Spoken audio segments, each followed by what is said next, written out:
Hello friends, welcome back to my channel. আমি আজকে আপনাদের সাথে একটা অসাধারণ পোলাওয়ের রেসিপি শেয়ার করব। আপনারা অনেক ধরনের পোলাও আগে খেয়েছেন, আজকে চলুন দেখে নেবেন ইলিশ পোলাওয়ের রেসিপি। এটা একটা বহু পুরনো দিনের রেসিপি। একদম অল্প মশলা দিয়ে আমি এই পোলাওয়ের রেসিপিটা বানাবো, যেটাতে ইলিশের গন্ধ আর পোলাওয়ের টেস্ট দুটোই বজায় থাকবে। আপনারা পুরো ভিডিওটা দেখুন, আশা করছি আপনাদের সবার ভালো লাগবে। এখানে আমি 6 পিস ইলিশ মাছ নিয়েছি। এটাকে আমি খুব ভালো করে নুন হলুদ মাখিয়ে আমি রেখে দিয়েছি। এখানে 250 গ্রাম টক দই আমি একটা মিক্সিং বলে খুব ভালো করে ফেটিয়ে নিয়েছি। এটা আমি ঘরে পাতা টক দই। এটাতে আমি 1 টিস্পুনের মতো কাশ্মীরি রেড চিলি পাউডার দেব, হাফ টিস্পুন জিরে গুঁড়ো আর 1/4 টিস্পুন ধনে গুঁড়ো আর হাফ টিস্পুনের মতো নুন দেব। দিয়ে আমি এই মশলাটাকে খুব ভালো করে একটু মিক্স করে নেব। এটাই আমি হাফ টিস্পুন হলুদ গুঁড়োও দেব, দিয়ে এটাকে খুব ভালো করে মিক্স করে নেব।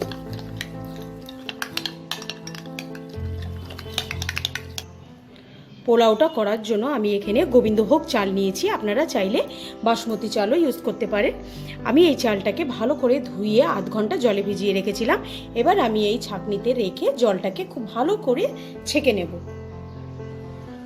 আমি এখানে একটা কড়াই খুব ভালো করে গরম করে নিয়েছি। এতে আমি 4 টেবিল স্পুনের মতো সর্ষের তেল অ্যাড করব।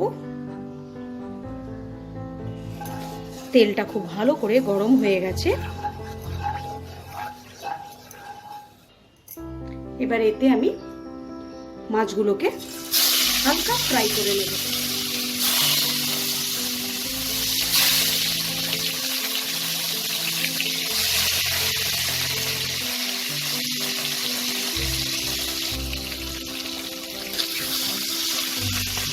দুপাশ থেকেই আমি মাছগুলোকে 1 মিনিট করে ভেজে নেব। মাছের এই পিসগুলোকে তুলে নেব।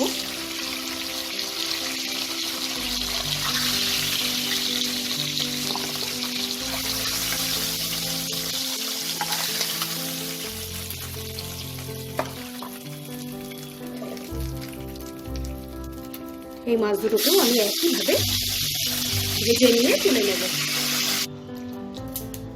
এইবার এই তেলেই আমি যে দইয়ের মিক্সচারটা আমি তৈরি করে রেখেছিলাম, সেই মিক্সচারটাকে আমি অ্যাড করে দেবো।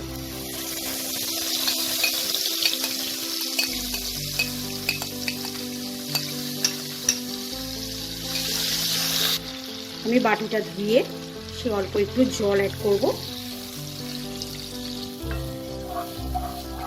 ভালো করে আমি এটাকে মিক্স করব। এবার যতক্ষণ না এটাকে ফুটবে, এই ঝোলটা ফুটে উঠবে, ততক্ষণ আমি ফ্লেমটাকে হাই রাখবো। দেখুন ঝোলটা আমার ফুটে উঠেছে। এবার আমি মাছগুলোকে দিয়ে দেবো।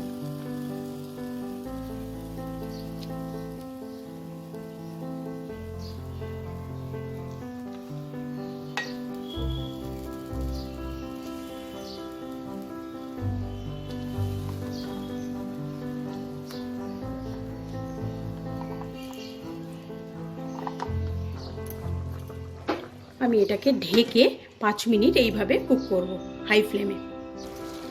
5 মিনিট পর আমি ঢাকাটাকে খুলে নিয়েছি। মাছটা আমার একদম রেডি হয়ে গেছে। আমি এর থেকে আরেকটু গ্রেভিটাকে শুকিয়ে নেব ঢাকাটা খুলে। গ্রেভিটা অল্প একটু শুকিয়ে গেলে আমি মাছটাকে নাবিয়ে রাখবো। মাছটা আমার একদম রেডি হয়ে গেছে। এটাকে আমি এবার নাবিয়ে নেব। আমি কড়াইটাকে ধুয়ে নিয়ে সেম কড়াই ইউজ করব। এটাতে আমি 2 টেবিল স্পুনের মতো ঘি অ্যাড করব। ঘিটা গরম হয়ে গেছে। এতে আমি এবার গোটা গরম মশলা ফোড়ন দেব। গোটা গরম মশলার মধ্যে আছে দারচিনি, 8-9টা এলাচ আর একটু লবঙ্গ। এতে আমি এবার 2টো তেজপাতাও অ্যাড করব।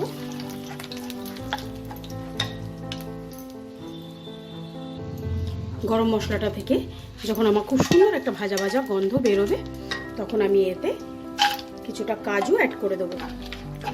কাজুটাকে আমি হালকা ফ্রাই করব। আমি এতে কিছুটা কিশমিশও অ্যাড করে দিয়েছি, দিয়ে আমি এটাকে হালকা ফ্রাই করে নেব। এক মুঠো মতো কিশমিশ দিয়েছি আমি এবার এতে জল ঝরিয়ে রাখা গোবিন্দভোগ চালটা দিয়ে দেবো।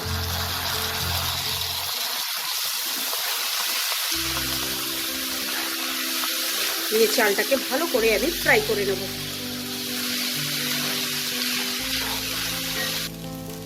চালটাকে আমি কিছুক্ষণ ফ্রাই করে নেওয়ার পর আমি এতে 1 টেবিল স্পুন আদা বাটা দেব। আদাটাকেও ভালো করে চালের সাথে মিশিয়ে নেব।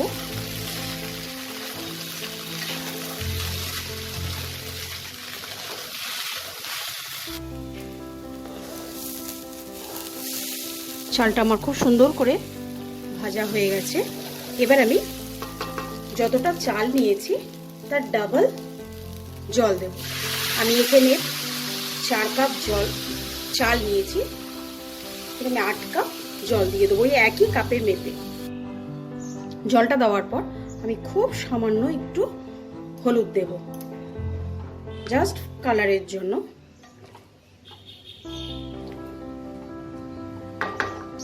দেখুন জলটা আমার ফুটে গেছে। এতে আমি এবার 8টা-10টা কাঁচা লঙ্কা অ্যাড করে আমি ঢাকা দিয়ে মিডিয়াম ফ্লেমে আমি এটাকে রান্না করব। 10 মিনিট পর আমি ঢাকাটাকে খুলে নিয়েছি। চালটা আমার একদম সেদ্ধ হয়ে গেছে, খুব সুন্দরভাবে সেদ্ধ হয়ে গেছে, আর জলটাও পুরোপুরি শুকিয়ে গেছে। এইবার আমি ভাতটাকে সমান করে দিয়ে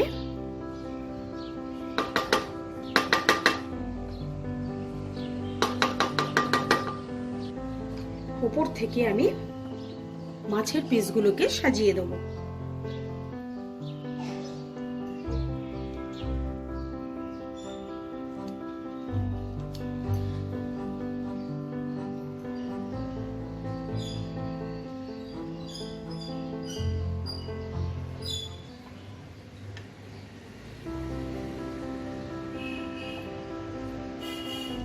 দিয়ে আমি ওপর থেকে গ্রেভিটাকেও অল্প অল্প করে দিয়ে দেবো।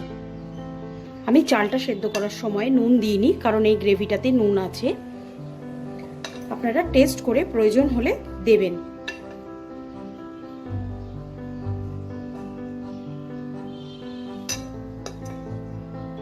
আর ওপর থেকে আমি অল্প একটু চিনি অ্যাড করব। দিয়ে আমি নিচ থেকে অল্প অল্প করে ভাত তুলে, খুব সাবধানে কাজটা করতে হবে, ভাতগুলোকে তুলে হালকা আমি মাছের ওপরে স্প্রেড করে দেব, যাতে মাছগুলো ভেঙে না যায়। খুব বেশি দেওয়ার দরকার নেই।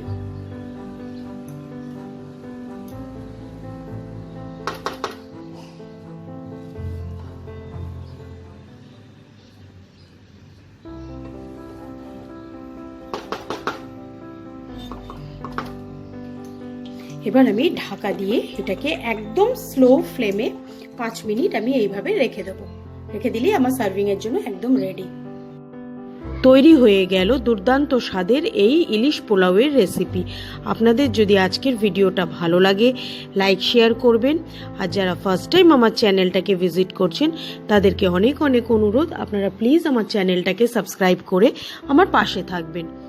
আজকের মতো বিদায় জানিয়ে শেষ করছি। বাই।